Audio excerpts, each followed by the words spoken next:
بسم اللہ الرحمن الرحیم۔ السلام علیکم ناظرین، آپ دیکھ رہے ہیں انوکھا انداز۔ میں آپ کا ہوسٹ جمال صدیقی، امید کرتا ہوں آپ خوش و خرم ہوں۔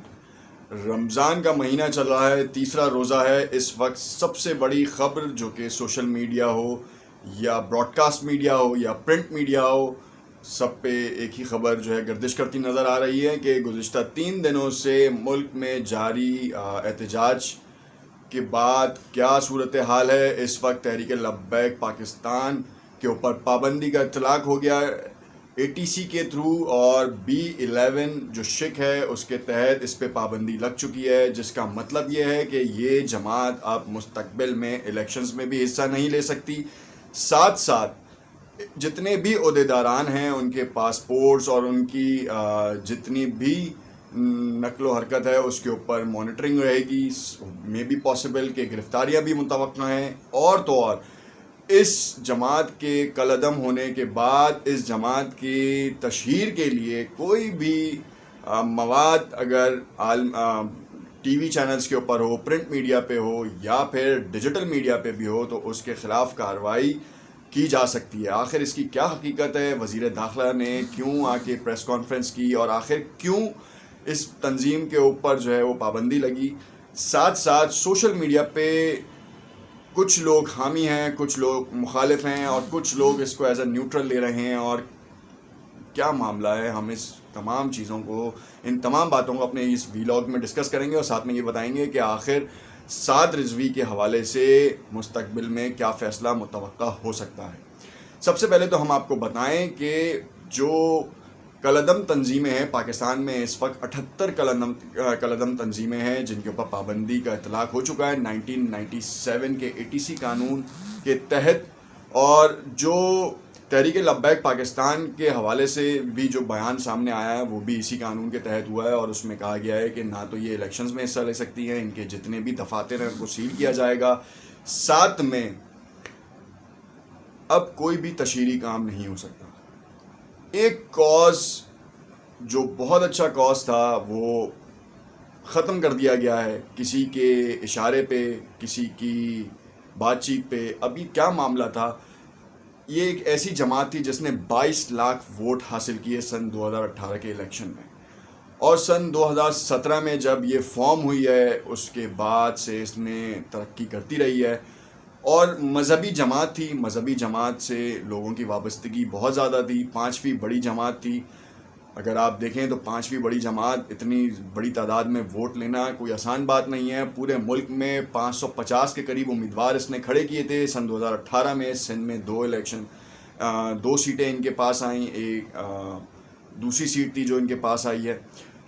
اب سینیریو یہ تھا کہ مولانا خادم حسین رضوی صاحب کی وفات کے بعد جب قیادت جو ہے ان کے بیٹے کے ہاتھ میں آئی، تو کہا یہ جاتا ہے، سوشل میڈیا پہ اس طرح کے اشارے مل رہے ہیں کہ ان کو شرپسند عناصر نے اتنی زیادہ کہہ لیں کہ اکسایا کہ ان کی طرف سے اتنے سخت رد عمل کے بعد حکومت جو ہے وہ کو مذاکرات کی ٹیبل پہ سے ہٹنا پڑا، اور ساتھ میں ان کو گرفتار کرنا پڑا۔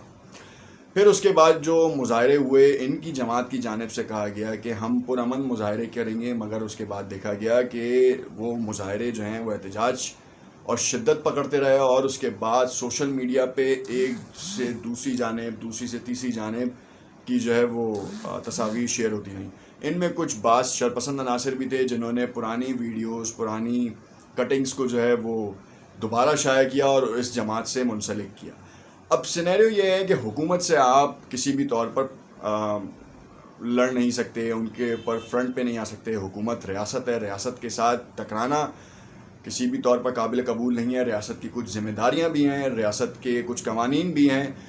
مولانا سعد رضوی صاحب کے بھی جو پوائنٹس تھے وہ زیر غور تھے، اس کے حوالے سے بھی کچھ چیزیں چل رہی تھیں۔ ہو سکتا ہے کہ حکومت کی طرف سے ان پوائنٹس کو زیر غور لانے کے لیے دیر اور تعطل کا شکار کیا جا رہا تھا۔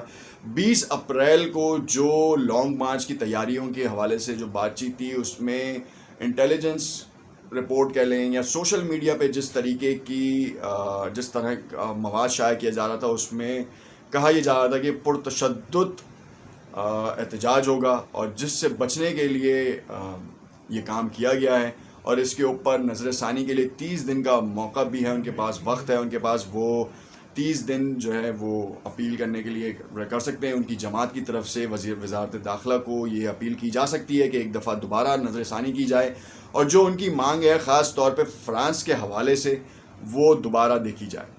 پاکستان اس وقت بہت کٹھن مراحل میں گزر رہا ہے. حالیہ حکومت کو بہت سے چیلنجز کا سامنا ہے اور آپ دیکھ رہے ہیں کہ اس وقت ان چیلنجز کا جو اثر ہے وہ زیادہ تر اس عوام کے اس پورشن کو پڑ رہا ہے جو کہ روز دیہڑی دار ہے یا پھر آپ کہہ لیں کہ مڈل کلاس کی جو سیڑھی ہے وہ پکڑ کے رکھا ہوا ہے اور نہ اوپر جا پا رہا ہے نہ نیچے اترنے کی کوششیں ہیں کیونکہ حالات اس طرح کے مگر وہ تھامے ہوئے ہیں. اب اس صورتحال میں حکومت کو ویسے ہی کرونا کی وجہ سے پچھلے 1.5 سال سے بڑے چیلنجز ہیں. اس کے بعد فرانس کے ساتھ قطع تعلق کرنے کے حوالے سے بہت سی ڈیلز ہوئیں, مذاکرات ہوئے. اس میں بہت سی چیزیں بالکل صحیح بھی تھیں اور اس کے اوپر کام بھی ہونا چاہیے تھا مگر یہ جو پرتشدد مظاہروں نے ایک تحریک کا مستقبل خراب کر دیا. آخر ان شر پسند عناصر کے اوپر کب نظر رکھی جائے گی؟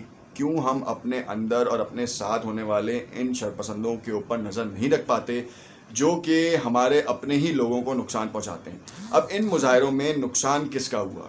دونوں طرف مسلمان تھے, دونوں طرف جو ہیں وہ ایک ہی کلمہ پڑھنے والے تھے اور تو اور ایک طرف ریاست کی سیکیورٹی فورسز تھی تو دوسری طرف ریاست کی عوام تھی جن کی خاطر ریاست کام کرتی ہے.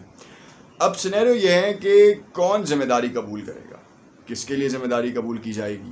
ایک جماعت پہ پابندی کا اطلاق ہو گیا. اتنی بڑی اور اتنے اہم کاز کی بنی ہوئی جماعت کے اوپر اس طرح کا اطلاق ہونا بھی بڑا سوالیہ نشان ہے. BBC ہو یا پھر وائس آف امریکہ ہو یا پھر جتنی بھی تنظیمیں ہیں وہ اس کے اوپر سوالیہ نشان اٹھاتی ہیں اور تو اور ان لوگوں کے اوپر سے اس جماعت کے اوپر بڑے اشارے دیے گئے خاص طور پہ پابندی لگانے کے لیے جن کا کام ہی صرف مسلمانوں کو لڑانا اور ان کے اوپر الزامات کی بارش کرنا ہے.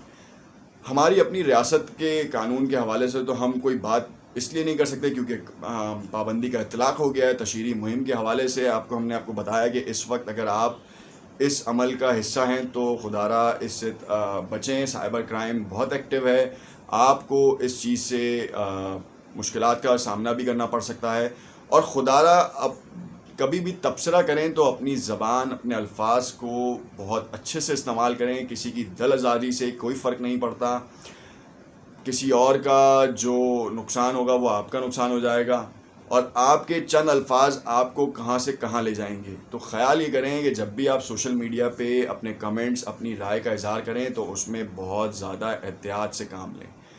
سعد رضوی کے حوالے سے اپیل کے لیے 30 دن ہیں تحریک لبیک کے پاس. دیکھتے ہیں کہ ان 30 دنوں میں وہ اپیل میں کیا مواد رکھتے ہیں اور ان کے حوالے سے وزارت داخلہ کیا نظر ثانی کرتا ہے. عمران خان صاحب ہوں, آرمی چیف سے بھی اپیل ہے اس بارے میں, ساتھ ساتھ ان اداروں سے بھی اپیل ہے جو کہ اس تحریک کو کنٹرول کر سکتے ہیں یا اس تحریک میں موجود شرپسند عناصر کو کنٹرول کیا جا سکتا ہے. کاز بہت اچھا تھا اس تحریک کا, اس تحریک کو واپس آنا چاہیے مگر قانون کے دائرے میں رہتے ہوئے. دیکھتے رہیے گا انوکھا انداز. ہو سکتا ہے آپ کو ہمارا تجزیہ سمجھ آیا ہو. اگر آپ کو ابہام ہے تو آپ اس کو ضرور کامنٹس میں آگاہ کریں تاکہ اپنا نیکسٹ ویڈیو ہم جب دیں تو اس میں وہ تمام تر تجاویز کو شامل کریں. شکریہ.